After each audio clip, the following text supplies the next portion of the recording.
લક્ષ્ય ન્યૂઝ, એક નજર, એક લક્ષ્ય. ઉપલેટામાં આચાર્ય હેમ વલ્લભ સુરસ્વરજી મહારાજ દ્વારા સરસ્વતી માતાની પ્રતિષ્ઠા કરવામાં આવેલ.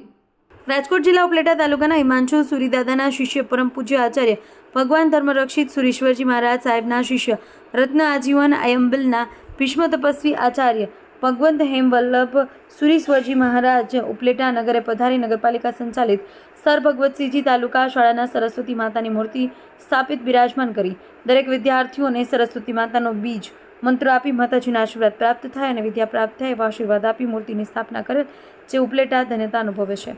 આ પ્રતિષ્ઠા કાર્યક્રમમાં જૈન તપગત સંઘના પ્રમુખ કમલભાઈ શાહ, બકુલભાઈ વોરા, પ્રવીણભાઈ મહેતા, પ્રવીણભાઈ શાહ, જીતેન્દ્ર હળવદિયા, દીપકભાઈ વોરા, મયુરભાઈ મહેતા, રાજકોટ રાજેશભાઈ કારવડિયા, અશોકભાઈ શેઠ, ઋષેશભાઈ શેઠ તથા જૈન સમગ્ર ઉપસ્થિત રહ્યા હતા. અને ઉપલેટા શહેરના આગેવાનો, પૂર્વ પ્રમુખ મયુરભાઈ સુવા, પ્રાથમિક શિક્ષણ સમિતિના ચેરમેન નિકોલભાઈ ચંદ્રવાડિયા, પૂર્વ પ્રમુખ દાનભાઈ ચંદ્રવાડિયા, પ્રમુખ જિજ્ઞાબેન વ્યાસ, જિગ્નેશભાઈ વ્યાસ, માધ્યમિક શિક્ષણ સમિતિના ચેરમેન કિંજલબેન કારાવડિયા, ચિંતનભાઈ કારાવડિયા, કિરીટભાઈ પાદરિયા ઉપસ્થિત રહ્યા. સંપૂર્ણ કાર્યક્રમનું આયોજન દીપકભાઈ વોરા તથા રાજેશભાઈ કારાવડિયા કરેલ હતું. રિપોર્ટર અર્શીભાઈ આહિર, ઉપલેટા.